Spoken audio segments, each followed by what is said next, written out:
We're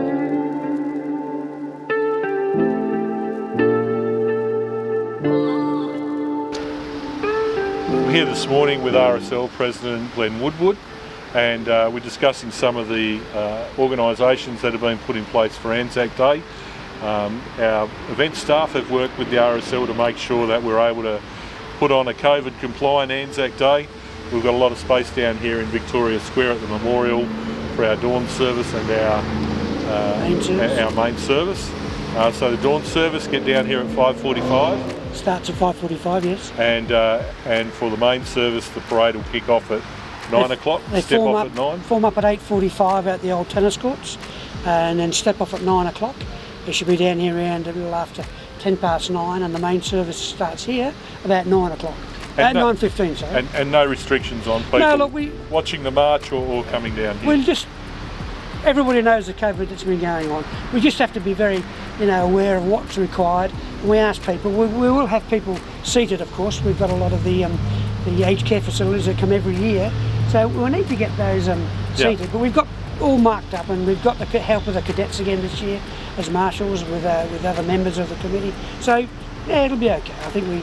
And importantly, Glenn, when we go back to for the gunfire breakfast, there are restrictions at the RSL, so people will be required, as with everywhere, to sign in or to use the app to sign in, yes. and use the hand sanitizer provided, and then there'll be the gunfire breakfast as usual. Yes, that'll be kicking off probably about 6:20 following the main service. We've got lunch at the RSL at about 12 o'clock, which is basically again run by the cadets. The sausage sizzle, and again then the traditional two-up.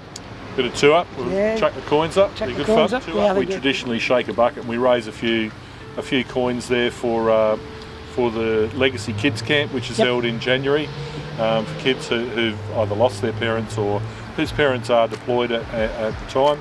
And it's a great camp run by volunteers, and the donations that we get from the two-up go towards giving all those kids a day out while they're down in the region. So good cause. If you are flicking the coins up, chuck a coin in the bucket and look after the Legacy kids. We've got the cadets really involved with us now, because I think it's very important that someone with future soldiers or service person, and they're a big part this year in the parade, actually leading the parade this year with our banner of the RSL and our flag, so we're looking forward to that, and people should And very important, I know a few younger veterans who've recently moved down to the area who are keen to come along and be a part of the service, and I'm sure the RSL community will get around and embrace all of those younger veterans who want to come along. Yeah, I had a couple of phone calls this morning actually about younger veterans, two coming from Perth to want to march, and I said, yeah, that could be, we've got a sort of protocol with the service person who leads the thing, but as far as who can march, anybody can march, so there's no restrictions on that.